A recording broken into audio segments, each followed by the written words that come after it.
Yeah. Yeah, yeah, yeah.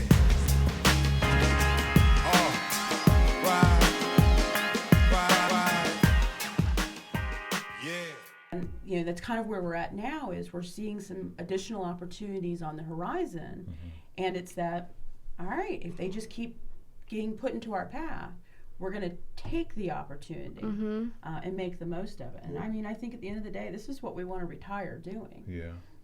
Is taking care of people, helping them through what can be a very overwhelming transition. Yeah. And I think going back to what you said, when you always do what's right, I had a lady, one of my clients when I was a banker, and she was a client of mine for many, many years. She was an older lady, and she always told me, Trina, always do what's right. Always do what's right. And I never let that leave my head. And that's kind of what I always go back to. And I always say, always do what's right. And it's just always it's hard, stuck. 'cause a lot of times you're like, oh, I'm going to do it anyways. There's that little voice over here that's saying, and I think a lot of people don't have that voice, but it definitely sticks with you. And it's she's, the right way to do it. even like it's always what I've told my kids, always do what's right. And When in doubt. yeah, and so when you said that, it just kind of, I heard Miss Rosetta telling me, oh, Trina, always do what's right. So I love it. It's easier said than done sometimes. It is. It's Sometimes you don't know what is right. right, Oh. right. I think that's the bigger, it's not, everything's not always black and white. There's lots of shades of gray. And so sometimes, I mean, we're very fortunate that we have such a great relationship that, when one of us is struggling with something, we can go to the other one. Yeah. I mean, I can't imagine having done this without a business partner. Yeah. I just can't. Because when I'm down the rabbit hole, he's standing there going, come on, have your fit, but then come on, we got to keep That's the way it going. normally goes. Just wait. Yeah. And then there's times when he's down the rabbit hole, and I'm like, are you done yet? Let's go. Well, we counterbalance each other. I think that's so good. important in business and in life in general. Yes. I'm constantly pushing the gas pedal and like, let's go, let's take on more, let's grow, let's get bigger, let's rent the office. I'm more of that side of it, and she's more of the, hey, let's pump the brakes and think about this a little bit and kind of make sure we're making the right decision. And I'm constantly going, nope, foot on the gas, foot on the gas, foot on the gas. So there's some balance there. What is the tiebreaker when you're working in the gray as business partners? I just get it my way. You just get to she'll never want to say this side of it. I know what you're going to say. So I think I'm pretty good at letting her think she got her way. So I'll make it her. If I really want my way, I'm going to make it where she thinks it's her idea. That we're going to go that way. So pretty good at going, all right, fine, we'll have it your way, and still kind of circling back and getting what I was after. Did I mention he's a really good salesperson? I'm getting that. So it's we will talk through everything. So but again, I think a lot of times it's you can look at it because we balance each other. I'm going all in. Let's go as hard as we can go, and she's back here saying no, let's slow down, and we end up in the middle. Yes. So there's really not a tiebreaker most of the time. Yeah. And I think we both know each other well enough that if somebody kind of throws their foot down and says no, we're not going. This is the wrong decision. Yeah. The other one never second guesses it. You got to have that respect. Yeah. Yes. I think back to when we first got started, and everyone said you got to have a partnership agreement. You got to have a partnership agreement. And we said okay. We were working with SCORE. As well, which is a phenomenal organization for people wanting to start a business. Huge fans of SCORE. And so we said, all right, and one of the questions you have to answer in that is what do you do as a tiebreaker? Yeah, when it's just two. I think that was what we had the biggest argument of the last year and a half of working on this was how do we get that tiebreaker? Because I'm picking like Erica, who's now we've brought on, which also might be a really close friend of mine, and he's like, well, that doesn't sound fair. Like, why does Erica get to make that decision? But I think it's that respect that we really haven't ever had anything that, and we've had a couple of moments where, again, you're trying to figure out what's the right move and that timing. And it's not evident. It's not really clear. Closed door meetings where, where we either get it all out, you say what needs to be said, and then sometimes we also can recognize and say, okay, we need to take a break from Oh, each yeah. other in the conversation, Oh. whether it's an evening or a weekend, Yeah. and come back. Yeah. Now that I've heard his Sounds side, a lot he's like a heard mine. relationship, doesn't it? Yeah. It does, It yeah, is. absolutely. I mean, it very much is a Yes. relationship. I mean, the good news is I don't have to deal with you 24/7. Oh. I know I get to go home, and at any point I can be like, I'm done for the day. I get mad, I can take my ball and go to the house. Yeah, Yeah, you yeah. go back to it. Yeah, but I think it's knowing when to say, "Hey, I've heard your side, you've heard mine. Let's take Let's this, sit, ruminate on it, ruin it, yeah, and then ruminate. come back." And that's usually, and it's funny how many times we'll even flip sides and be like, "Whoa, whoa, whoa, whoa! I'm now on your side, and you're on my. Okay, what's in the middle? Yeah. Let's figure that out." It works. It works so far. I like that. And you got to be stubborn enough to come back to the table. I think a lot of people, especially Yeah. in society nowadays, that's a rough patch. We're done. You know. Right, yeah. And I think if you just take that time to take a breath, look at it from the other person's Perspective, perspective, you yeah. kind of sit back and think about what's best for the future, and you always put the company first and make sure Right. that you're making Yeah. smart decisions on that side. And, you know, most of the time it all irons itself out. Yeah. There are Trust. definitely several people that have looked at it and said, I know some of the disagreements that have happened, and it's like, I would have been done, yada yada yada, and it's like, you got to stick with it, and you got to always respect the other person's side of it, and like I said, as long as you meet in the middle, most of the time everybody's going to work out, nobody's feelings get hurt too bad. For I guess sure. because, like, at the end of the day, what are you really in it for? You're Right. in it to help. Yeah. You're in The it to families help and help the the seniors are families, what help the seniors, and precedence. so Yeah. if you really look at it like that, then meeting in the middle somewhere in there is really I like don't think not we a big ever deal. have any Yeah. issues on that side of it. It's Exactly, more the yeah. business decisions. Yeah. And, Exactly. do we yeah. really want to put this much time into doing this or that? Right. The The office, resources, the office. keeps coming up, but Oh, that for was real? that was a pretty big leap, Right. It was hugely. and we had to Imagine. take it in steps. So, Mhm.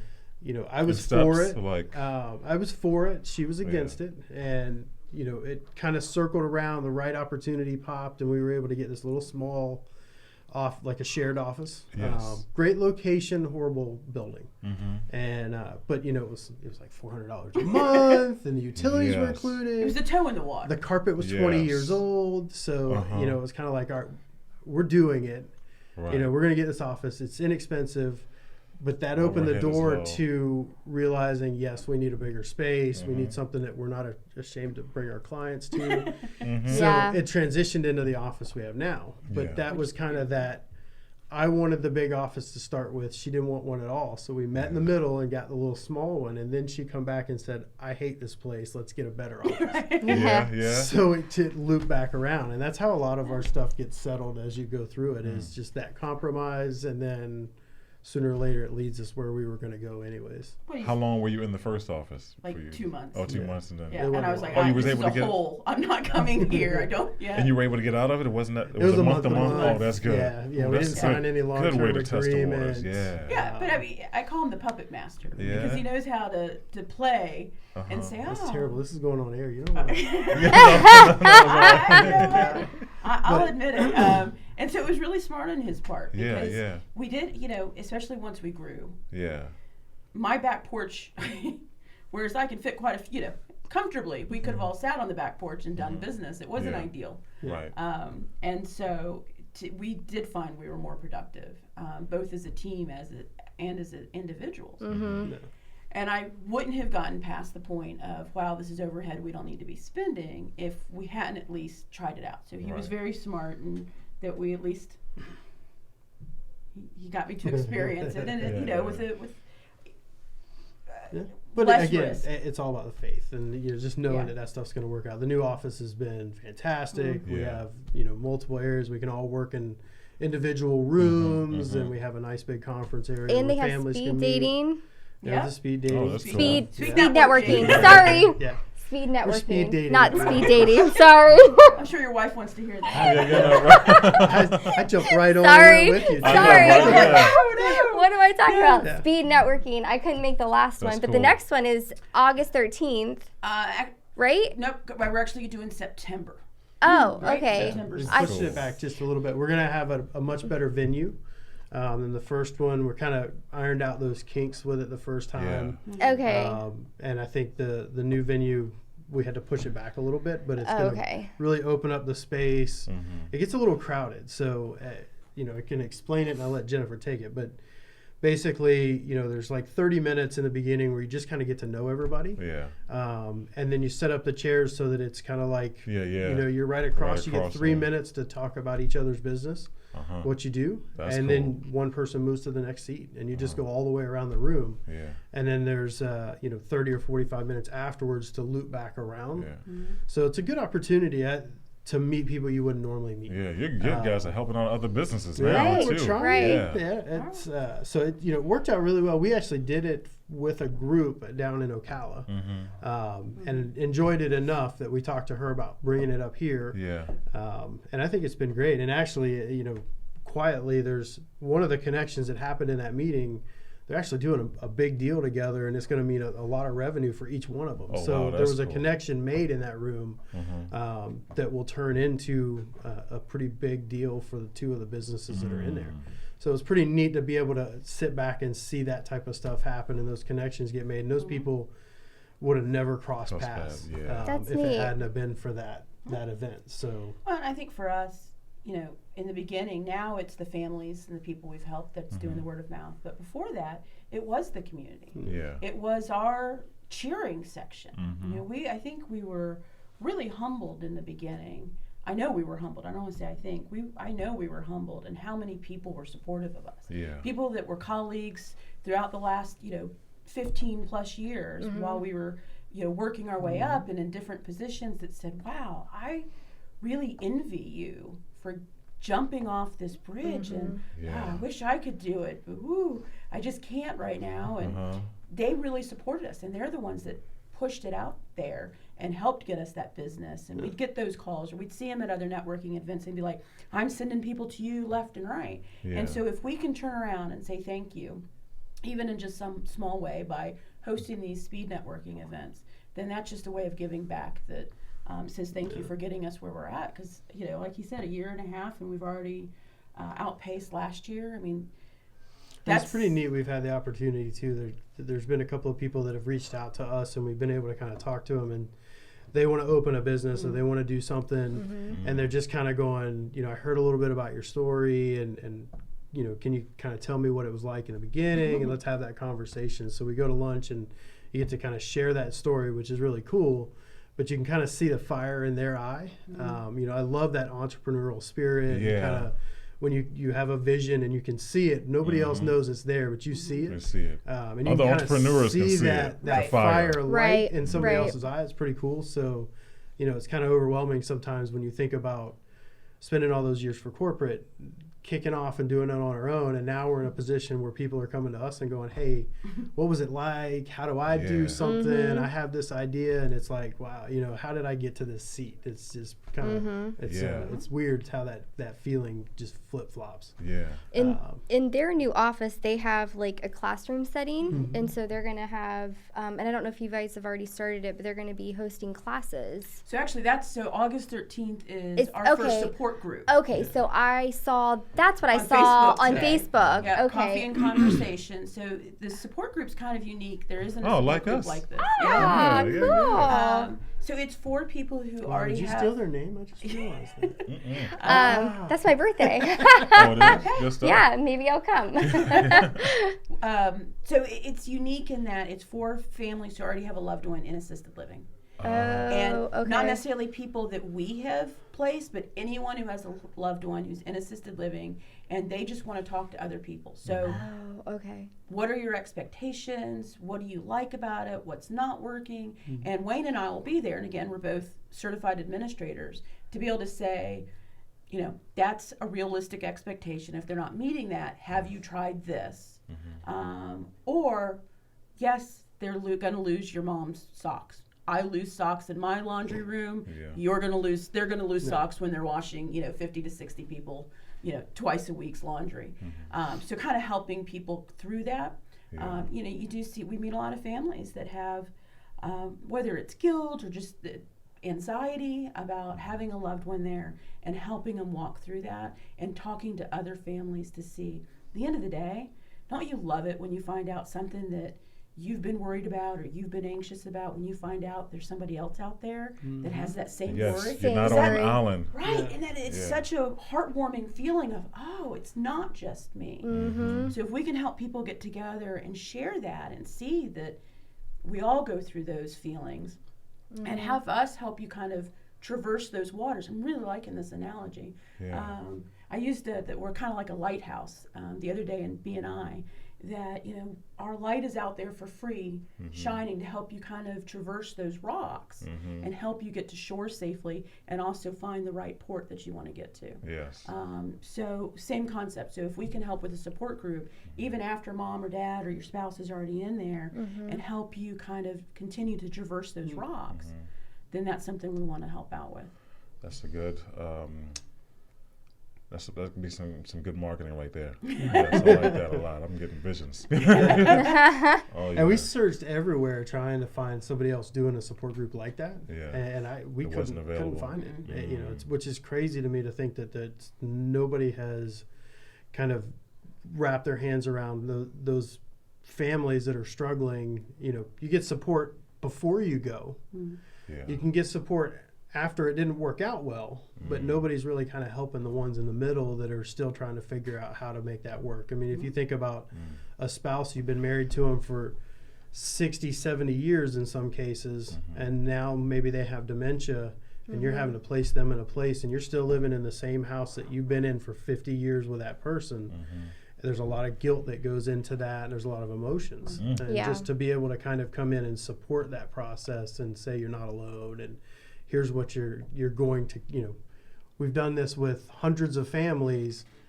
This is what you're going to see. Next week, you're going to have some resentment for yourself. You're going to have some grief about that. And this is what you can expect as time goes by. Yeah. And then to put them in the same group or same room with others having that same struggle, I That think is it's going to very be a big beneficial. help. And maybe they can become friends. I know that I have clients that go to support groups and they become friends. They go to coffee together, go Start to lunch taking together. cruises. They have someone to talk to Yeah. on, you know, daily or weekly or whatever, and it's just really helpful for them. Yeah. Absolutely.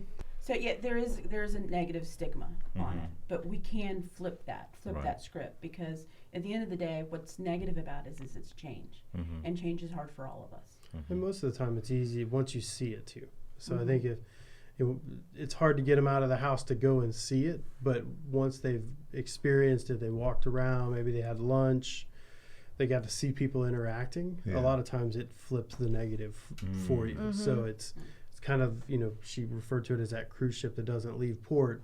You get there and you see people like you Having fun. playing bingo or having Yeah. fun and doing trivia and Or an having ice meals cream together. social or Right. something like that. Happy Yeah. hour. There's some Yeah. non-alcoholic beers going around. Or alcoholic alcohol. beer. There's those too. Those things, so you can a lot of times time the tours and that stuff around things are going to be important to Right. that person, and it really helps curb it without us having to actually do it. So, I know a lot of, like, when I go, I try to not say the word help when I go to see my clients, because it tends to steer people away. They don't like that word as help. So I try to say things like, oh, you're being chauffeured, or you're being pampered. And they tend to love those terms or those words better. And so they feel good about that. They're like, oh my gosh, like, I am retired. I've waited all my life to be pampered and chauffeured. Like, this is awesome. So that's like, I'm getting chauffeured to my hair appointment. I'm getting, pampered today to, I'm getting taken to the grocery store, and, and so we tend to use words like that so they don't feel like they're getting help. Right. Right. And so I think it's a lot of times the way you word it, the way you time things, the way you take them to their the assisted living facility. It's all about timing, wording, all that. So It's that perception. I think Yeah. that was one of the things that was when I started working this industry. Everybody just pounded in from that, those companies was, this is not a facility, it's a community. That's not a room, it's an apartment. You know, really using the words that made it, you know, transition into a positive rather than Right. I'm going to a facility, which makes you think hospital. You know, we're going to move into a community. Yeah. We all live in communities. True. It's just a different spin on it. Right. Yeah, Right. and we fear what we don't know, and it's new. Yeah. None of the people we work with have lived in an assisted living before. They don't know what to expect. So our two biggest fears is being a burden on somebody, or Right. people thinking that I can't do for myself anymore. And then the next thing is fear of the unknown. So when we can help them through that and help them see that you're not a burden, you can do this. And But how much snakes is right in the middle. spiders, right? But help them see that they're not a burden, that these are people that want to help them. Most of these people have given their whole life taking care of people, whether it was their children and their job, and now it's their turn to reap those benefits and have people help wait on them. And then also get rid of that fear of the unknown, that it's not a scary place. It's not going to a home.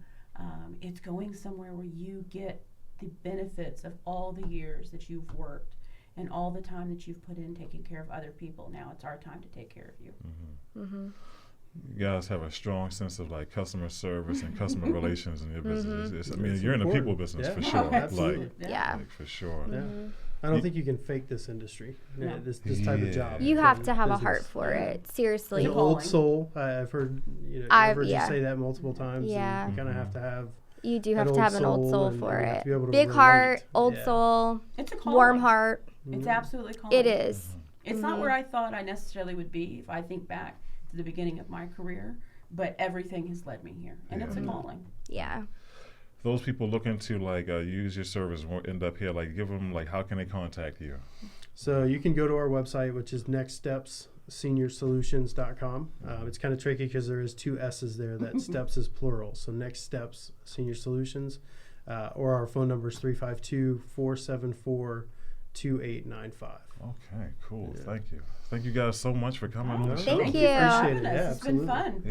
Yeah, very educational. I think people are gonna watch this and be helped multiple ways, the business aspect and people who have parents that maybe want to do that or loved ones. Yeah. But thank you for coming on. It's been Thank Coffee's you. Conversation, keeping it real. Keeping it real.